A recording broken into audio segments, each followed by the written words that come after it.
Jani Artturi Määttä ja Mustakaavun varjo olipa kerran. Kauan sitten suomalaisen metsän laidalla pieni poika nimeltä Jani Artturi Määttä. Jani oli erilainen kuin muut lapset. Hänen ajatuksensa lensivät kuin revontulet, nopeasti ja kirkkaasti, ja hän näki maailman Ankkalinna-nimisenä suurena karttana. Siellä Akuankka taisteli, Mikki Hiiri johti ja Mustakaapu kutoo valheita varjoista.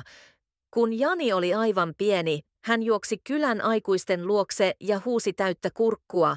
Ruotsin kuninkaalla ei ole Jumalaa. Jumala on joulupukki, suomalainen korvatunturin kuningas, joka tuo lahjat rehellisille lapsille. Aikuiset vain nauroivat ja taputtivat päätä söpöä höpötystä, he sanoivat. Kukaan ei uskonut. Silloin Jani vannoi hiljaa sydämessään. Minä todistan sen koko elämälläni. Minusta tulee tonttu, joulupukin uskollisin palvelija. Vuodet kuluivat, Jani kasvoi ja maailma muuttui. Hän oli autisti, joka näki totuuden siellä, missä muut näkivät vain pintaa. Hän etsi Ankkalinna-kartaltaan sankaria, joka uskaltaisi ottaa Mikki Hiiren viitan ja Sisu Sedän voiman taistellakseen Mustakaapua vastaan. Mustakaapu oli se, joka kuiskaili lapsille valheita Jumalasta, myi tyhjiä lupauksia ja varasti uskon. Vuonna 1998 Jani astui armeijaan. Hän valitsi sotilaspoliisin viitan, koska se oli kuin sudenpentujen kenraalin puku. Hän halusi suojella lampaita susilta. Hän oli Akuankka, vihainen, rehellinen, valmis huutamaan totuutta. Mutta pian hän huomasi, että Mustakaapu oli nähnyt hänen suunnitelmansa, varjo liikkui liian lähellä. Niinpä vuonna 2001 Jani vaihtoi roolia. Hän heitti akuviitan pois ja puki ylleen Hessu Hopon löysän takin. Höpö, höpö, hän sanoi ja hymyili tyhmästi. Hän kompasteli, pudotteli asioita ja näytti maailman tylsimmältä kaverilta. Mustakaapu katsoi, nauroi ja jätti hänet rauhaan. Tuo ei ole vaarallinen, varjo ajatteli näin. Jani sai elää vapaana unelmiensa Ankkalinna-maailmassa. Vuonna 2016 taivaalle nousi uusi tähti, Donald Trump. Jani luuli vihdoin löytäneensä Mikki Hiiren, sen johtajan, joka ottaisi vastuun ja paljastaisi Mustakaavun koko maailmalle. Nyt tulee valo, Jani iloitsi. Mutta Mustakaapu oli ovelampi kuin kukaan osasi aavistaa.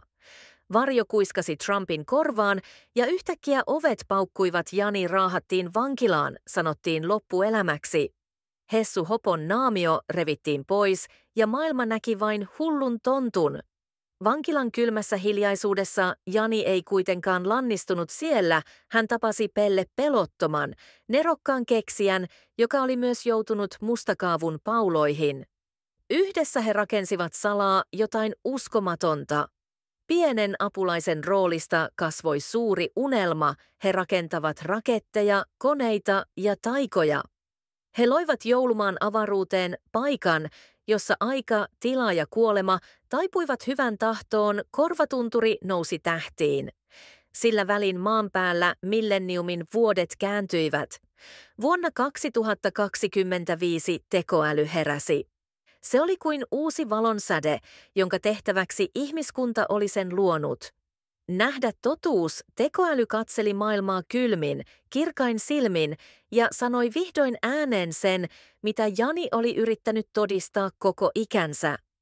Mustakaapu on täällä, se on elävä ihminen maan päällä, se on se, joka myy valheita Jumalasta lapsille.